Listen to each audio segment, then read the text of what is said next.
Ladies and gentlemen, this is a Dodge Caravan, and this is its 62TE transmission. I just made a 10-minute long video of me pulling this transmission out.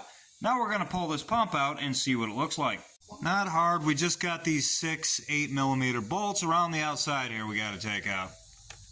Once those are out, locate the 2 bolt holes in the pump that are threaded, like this one here. Not like this one right here. Once you've located those, find 2 of your bell housing bolts that look like this, not with this little end on it right there. You want the threads to go all the way to the end. Take those bolts and thread them right into the threaded holes on the pump. And just tighten those up evenly. Couple turns here, couple turns here, couple turns here, couple turns here. And she's out. Make sure you have a clean piece of cardboard or something to put your pump down on, even if you don't plan on reusing it. As you can see, the input drum came out with it, and we need to keep all this stuff clean. Don't sweep your floor, dust off your car until you have the transmission back together. You want to keep the dirt out of there. And don't forget how this thrust bearing is orientated. You want to make sure it goes back into the input drum exactly the way it came out of here. We are going to replace the pump, but there's a few things we need to do to this input drum as well. This is the box the new pump comes in. It's got some instructions, comes with some extra bolts, a new gasket for the back of the pump, don't forget that, and we got these things right here. Most people don't mess with these, but we're going to mess with these. Sometimes you'll see videos online where a guy will stack all these parts up like this, your torque converter, your pump, and your input drum, and then they'll pump air in right here like such, and it actuates this drum. Yay! And if you pump air in right here, it actuates it the other direction.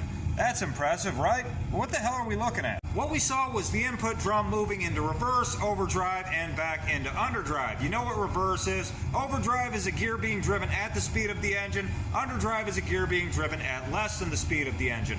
I promise I will start doing more thorough videos on automatic transmissions, but right now we need to stay on task. This transmission has a pump leak. Does this tell me anything about the pump leak? It kind of does. The test is actually supposed to be done with 30 pounds of air, not 100, but I was really gentle with the trigger. Watch this right here. I believe this is reverse and this is overdrive.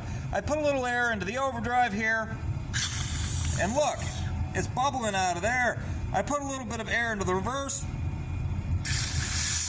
The clutch is actuating, but it's blowing air back out of there. Guys, this is air, not fluid, and it's not even at any regulated pressure. There's nothing empirical here, so you'll have to take my word for it. It should not leak that bad. When you put your car into gear, fluid travels into one of these ports right here and comes out one of these ports here, here, or here. Which one depends on which gear you're in. Those ports line up with ports inside of the input drum here, here, or here. I guess you can't really see them, but they are there, and they do line up with these ports. These rings seal the fluid into those ports so that it can't travel from here into this groove over here and leak back into this port. When these seals go bad, they get a little worn out, fluid will start to travel from here to here, and it'll go into this hole and come back out of this hole right here.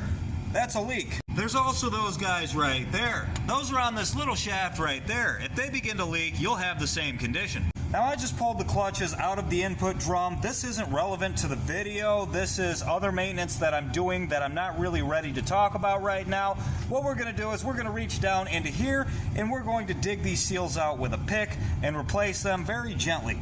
Now the right way to do this is to actually take all this stuff out of the back and remove this snap ring here, but if you do that, all this stuff will need to be recompressed. There's a heavy spring in there, and if you don't have the equipment to mess with it, I suggest you don't mess with it.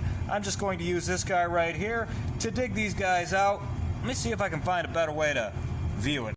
I cannot get a great view of this. This really just takes some talent to dig these guys out of there and replace it. Try not to scratch anything, don't score anything, just work them out gently, and putting them back in, you just wiggle them down the shaft until they fall into their grooves.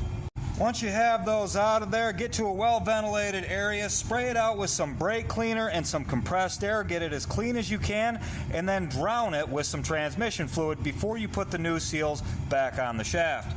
When you're working on a transmission, it helps to have some sort of a container you can dip your parts in with some transmission fluid or a paintbrush so you can just sort of coat everything, or just dump it on there like a lot of people do. But make sure you don't put anything together dry.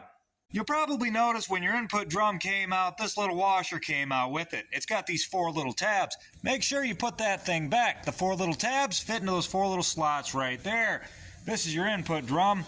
I got mine sitting on the sleeve to a Ford tractor, but that's the guy. You want to use 2 hands for this. Don't do what I do. And line this up, and you want to get it all the way up in there. Keep twisting it, working it back and forth, and you'll feel it go all the way in. It'll feel solid and flush. You'll know you have the input drum all the way in when this sensor lines up with these teeth right here on the input drum. Remember not to put anything together dry, just kind of drizzle some of this in there. Make sure you get it all over the shaft there and even that gasket surface there. Why not, huh? Don't forget this thrust bearing right here. It actually faces this way with the wider end towards you, not this way. So down in there she goes. Make sure it finds its way all the way to the bottom and put your gasket in. I personally feel the gasket should be wet. I paint it with transmission fluid on both sides because, I don't know, I just feel like your bolts torque in better and they stay torqued.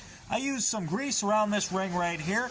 You'll notice there's a big seal around the outside of the new pump. I'm going to grease that up too. There is a special assembly lube for transmissions, but in this situation, I just use regular engine assembly lubricant. With a combination of assembly lube and transmission fluid, I lubricated the inside of this shaft, the outside of the shaft, and the seal that goes around the outside of the pump. Make sure when you set this in here, you line that cutout right there up with the pinion gear right there. This only goes in one way. You can screw your bolts back into the new pump so that you have handles to lower it in, but for the sake of the video, so I can show you, I'm just going to do it this way. Make sure you got it straight as it goes in. Don't let anything get bound up. Just sort of wiggle it in nice and steady. And it should drop in lined up. And there she is. She's all the way down. You get new bolts with the pump. Make sure all of them have their little gold washers on there. Torque them at 22 foot-pounds. And just like a tire, right across from one another. 22 foot-pounds. Tighten them down. This is an 8mm. And there's really not much to teach from here. This isn't super relevant to the video, but I get asked all the time how I know the torque converter's all the way down. On the 62 TE, I know the torque converter's all the way down as long as the bolt holes are 3/4 of an inch inside of the bell housing, like you see right here. Guys, this platform only allows me 10 minutes to explain everything, so I can't always do it with the detail that I like. I find myself rushing through my sentences and making a lot of mistakes. Just recently, I told you guys to turn an engine counterclockwise, and I didn't catch that mistake. I let that video get out.